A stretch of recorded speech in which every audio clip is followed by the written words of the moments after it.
सैनिक का पैर गलती से एक पौधे पर पड़ जाता है और उसमें से बहुत सारा पाउडर निकलने लगता है। वो बेफिक्र होकर सिगरेट का धुआं छोड़ता है। ये बारीक कण किसी चुंबक की तरह एक साथ मिलकर एक झुंड बन जाते हैं और आदमी के कान के अंदर घुस जाते हैं। ये कण एक मच्छर से भी छोटे होते हैं जो पल भर में त्वचा के रोम छिद्रों में घुस जाते हैं। हल्के से दर्द की वजह से वो आदमी बस अपना कान खुजाता है और फिर अपनी टीम के साथ आगे बढ़ने लगता है। उनके सामने एक क्रैश हुआ बहुत बड़ा स्पेसशिप होता है जिसके सामने इंसान चींटियों जैसे लग रहे थे। स्पेसशिप के नीचे वैसे ही बहुत सारे गोल पौधे उगे हुए थे। मूंछ वाला आदमी उत्सुकता से एक पौधे को छूता है और उसका पाउडर उड़कर सीधा उसके चेहरे पर आ जाता है और उसकी नाक के अंदर घुस जाता है। उसे भी इस बात का बिल्कुल अंदाजा नहीं था कि ये छोटे जीव बाहर अपना सामान सेट कर रहे। डेविड की अचानक तबीयत बिगड़ने लगती है। डेविड ने इस पर ज्यादा ध्यान नहीं दिया, लेकिन वो जैसे जैसे आगे बढ़ता है उसे बहुत कमजोरी महसूस होती है और वो लगातार खांसने लगता है। सारा को उसकी हालत देखकर कुछ गड़बड़ लगती है। वह तुरंत अपनी टीम को मदद के लिए बुलाती है। जैसे ही वो लोग स्पेसशिप से बाहर निकलने की कोशिश करते हैं, मूंछ वाला आदमी अचानक जमीन पर गिर पड़ता है। सबको लगता है कि ये सब बस यहाँ की नमी वाली हवा के कारण हो रहा है। डेविड सबसे पहले स्पेसशिप के पास पहुंचता है। उसका चेहरा पीला पड़ चुका था और उसे सांस लेने में बहुत दिक्कत हो रही थी। तभी उसके मुंह से खून निकलता है और सीधा सारा के ऊपर जाकर गिरता है। दोनों बिना कोई समय बर्बाद किए जल्दी से स्पेसशिप के अंदर लौट आते हैं, लेकिन उन्हें नहीं पता था कि वो अपने साथ एक भयानक मौत को अंदर ले आए हैं। वे जैसे ही डेविड को मेडिकल रूम में लेकर जाते हैं, उसके पीठ से अचानक बहुत सारा खून निकलने लगता है। ये नजारा देखकर लेडी डॉक्टर बहुत डर जाती है। वो मदद बुलाने के लिए बाहर भागती है और जाते जाते दरवाजा बाहर से लॉक कर देती है। इससे साफ पता चल रहा था कि लेडी डॉक्टर को अच्छे से पता था कि डेविड के साथ क्या हो रहा है। बस कुछ ही सेकंड बीते थे और डेविड की पीठ का वो घाव 3 गुना ज्यादा बड़ा हो गया था।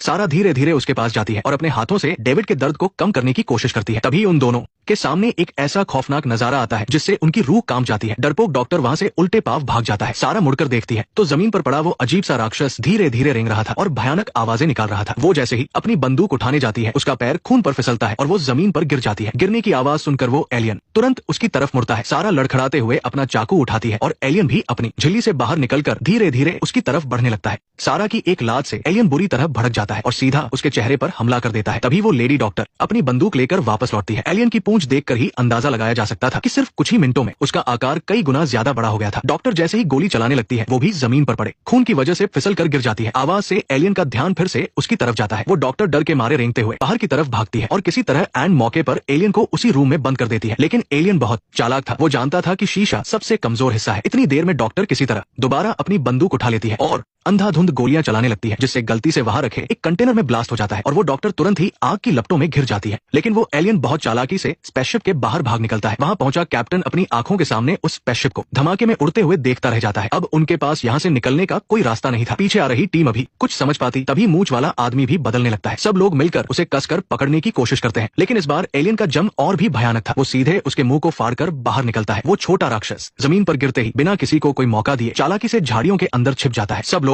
बुरी तरह डर जाते हैं और अपनी बंदूकें तान लेते हैं, पर किसी ने सोचा भी नहीं